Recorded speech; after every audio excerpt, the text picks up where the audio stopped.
Hi, everyone. I'm Lauren Conlin, and I have a quick mini episode on the Utah ritualistic abuse scandal and the alleged crimes of David Lee Hamblin. Now, after speaking to some legal experts, they believe that Hamblin's in-person San Pete hearing this Wednesday, February 19th at 1 p.m. will last as long as it takes and is, in fact, a pretrial hearing to determine if there is enough evidence to go to trial. The American Fork hearing at 1:30 p.m. either doesn't require Hamblin to be there, or perhaps it was scheduled in error.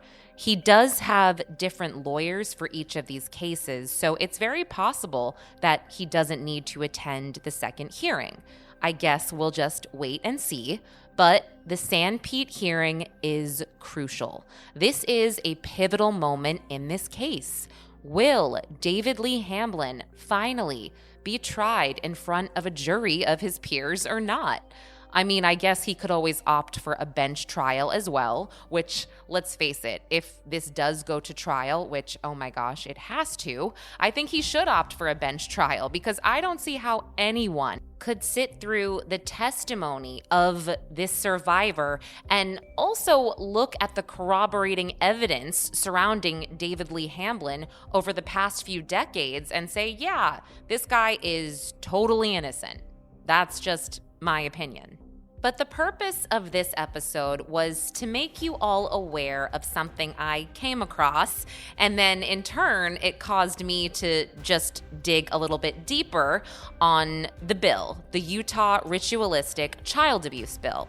So what I came across was Sheriff Mike Smith. He was a guest at a private event in February of 2025, and he gave a speech. And this speech was public on Facebook. It was streamed live. He did a Q&A at this event, and I will be playing the audio for you.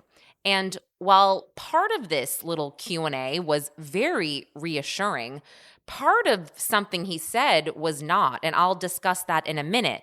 But I was very impressed that the people in the community are aware of the David Lee Hamblin case and are concerned. And they were actually in disbelief that this man's alleged crimes haven't been prosecuted yet. And they were like, what is taking so long? So it was really reassuring to know that people are aware and they haven't forgotten. And they also assert, in a way, that this case may have taken so long to get to this point of a pretrial hearing because of roadblocks that may have been on purpose. So no one is naive here. They alluded to these roadblocks being judges and prosecutors, and, this is their opinion, and I have my opinion, but is it alleged corruption? I mean, I'm not going to say yes or no without having done deep dives into all the judges and the prosecutors involved here, but my gosh, it would all seem to point in that direction. But now to the part of the discussion that really concerned me. Sheriff Mike made a comment, almost in passing, about the Utah legislature killing the ritualistic child abuse bill, criminalizing the abuse and making it a mandatory prison sentence. So I went back to my notes on this because I was like, whoa, wait, what? I don't think that was the case when I was looking at this, but I could have missed something. So when I dug in a bit more, and this is me, a total outsider, jumping into this case and all of this about 2 months ago, I do believe there is a twofold thing happening here between two different bills. There is House Bill 196, which is Rep. Ken Ivory's, quote, substitute bill from 2024, and the brief description there is, this bill addresses certain sexual crimes against children. This bill defines terms, creates the crime of ritual abuse of a minor, amends the crimes of grape of a child, object grape of a child, and starts with an S, ends with a Y on a child, and addresses civil statutes of limitation for certain sex crimes and makes technical and conforming changes. And I've linked all of this out in the episode notes, but yes, it defines ritualistic abuse in graphic detail. And the last line on this PDF on page 15, linked out, says, quote, "This bill takes effect May of 2024. And I believe I read this as 2025 previously, so that is my mistake. It is 2024, and maybe I need a refresher on social studies, but the fact that it says the bill takes effect, I translated that to this bill goes into law. It becomes an official law.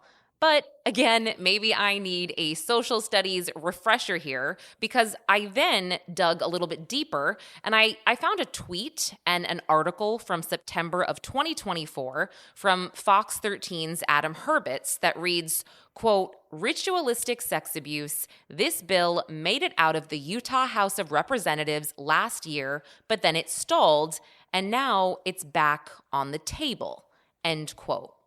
So I am slightly confused a bit, and I did reach out to Rep. Ken Ivory. I reached out to his office for some clarifications because, I'm confused for a number of reasons, but just bigger picture here, who the hell would argue against this bill in the first place? How does this do anything but help the Utah constituents and the civilians in Utah? I'm shocked at this, at whoever was pushing back here, especially when you have hundreds of survivors who have come forward and are documented. We're going back to alleged survivors of Hamblin, of course, but also that Mormon sicko cult leader rapist, Warren Jeffs. His survivors have been coming forward for a very long time now, even filing civil suits. According to Fox 13, a rep named Corey Malloy was questioning the bill. I don't know anything further besides this rep questioning it. I don't know if they were vehemently opposed to it. I just know they were questioning it.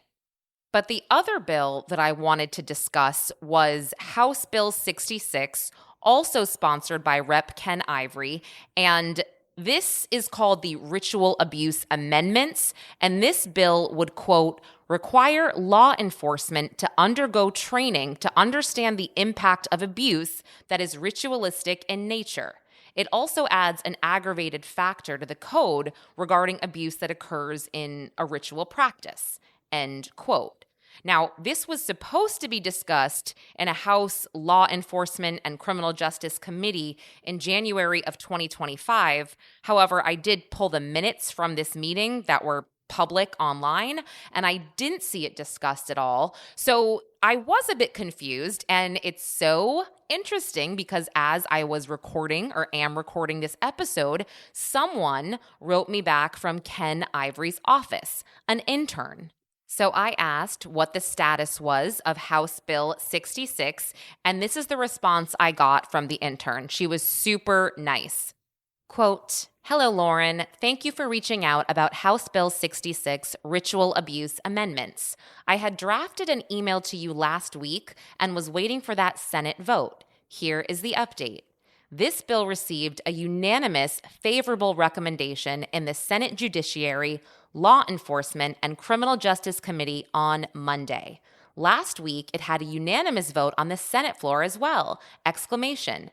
The final step for this bill to become state law is for the governor to sign it! Exclamation. Please let me know if you have any additional questions. Kindly, blank, blank, blank." End quote. This is great news, but I wrote her back immediately asking about House Bill 196 because how does it make sense that this would be passed if the other law was killed? The provisions in 66 require current SA training for law enforcement officers to include training on SA committed during a ritual and the impact of that conduct on the victim. Now, why would it require them to be trained on ritualistic abuse and the impact if there wasn't a law or a bill outlawing it in the first place? So maybe I'm missing something or I need a different bill, but I did write back to Ken Ivory's office and they were so kind to reach back out to me. So I will wait on them, but if anyone else has a grasp of what's going on here, I would love to speak with you. So you can definitely email me at lauren@popcrime.tv. Again, I am looking for someone to break this down for me because I'm doing the best I can here, but I'm obviously not as familiar. But man, it all goes back to who would fight this bill. Why does it matter to them? This matters to survivors of ritualistic child abuse. This bill is passed, they will feel heard and seen, future abuse from happening, but also it would hopefully incarcerate those that are guilty of this when other survivors come forward eventually. All right, let me stop talking for a minute and play the audio from Sheriff Mike. I've got a question on a more particular case of crime committed by American citizens. In the Utah ritual sex abuse case, why haven't they arrested anyone besides Hamblin and Stevenson? And are you close to any arrest against anyone else named in the Hamblin victim statements that we've heard in the news? And then third question, does it typically take 2+ years, such a long time for the pre-trial hearing as it has for David Hamblin? Wondering why that hasn't been moving along. That's a great question. And unfortunately, it's one I can't talk a lot on because it is an ongoing investigation. But this is what I will say, and I'll get in trouble for saying this, so this is again something that, but I have never seen in my entire 30-year career the amount of pushback, the amount of roadblocks, the amount of hurdles that we have had to overcome to get a case even to pre-trial. It is ridiculous and it is suspicious. And if you don't believe that I have a case, let me have my day in court. Let us have even a pre-trial case and bind this case over. And there have been, from judges and others, roadblocks thrown in our way that make no sense whatsoever, and it has been frustrating. So without going into details in your case, we are pressing forward. We will never stop pressing forward. That case is real, and there are real victims out there who they need justice.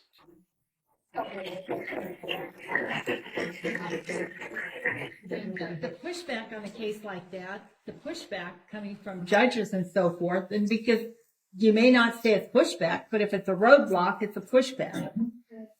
And you don't know why they're doing it. To me, somebody's paying them to do it, or there's something that's going on that we don't understand. I will tell you this. Even last year, I didn't ask for this bill, but there was a bill,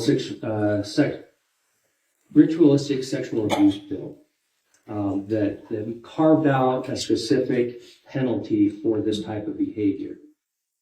It got killed in the legislative session. And why? I don't know. People are afraid to admit that this has happened in our society. It's not just here. It's happened all over the place.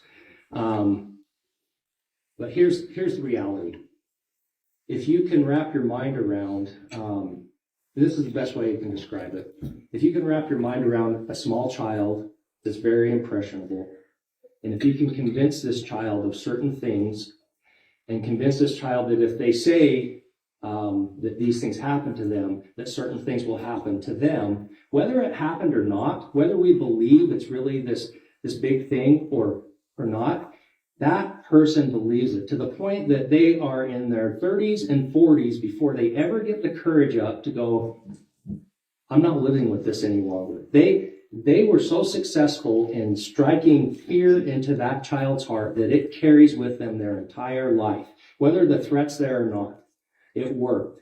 And anybody that stands up for them, then they instantly point a finger at them and say, you're crazy. You're crazy because you believe it. They're crazy and you're crazy. And if you watch the media, that's exactly what happened to me, is, oh, he's crazy. He's crazy. He believes his people and they're crazy. Well, I'm telling you, the strategy unfortunately works and people buy off on it and they pass it over too quickly. Okay, let all of that sink in. I had a lot of feelings after hearing that, but my really wonderful takeaway here was that again, people are aware, people are not stupid, and they want answers. So here is the deal for some upcoming coverage. I will be following Wednesday's hearing closely. I know people who are attending, and I will be speaking with them either that day or the next day, and I will release an episode Thursday or Friday breaking down exactly what happened in court. At this point, it's tough. It looks like we can't really rely on the media because no one in the media is officially covering this. So again, I will do my best. I will also be interviewing a forensic psychologist, as I mentioned previously, to better understand disassociation in survivors of abuse and ritualistic abuse. This case is far from over, and guys, I promise to stay on top of it. All right, everyone, thanks for listening to this little mini episode update. Stay safe, stay vigilant, and I'll see you next time.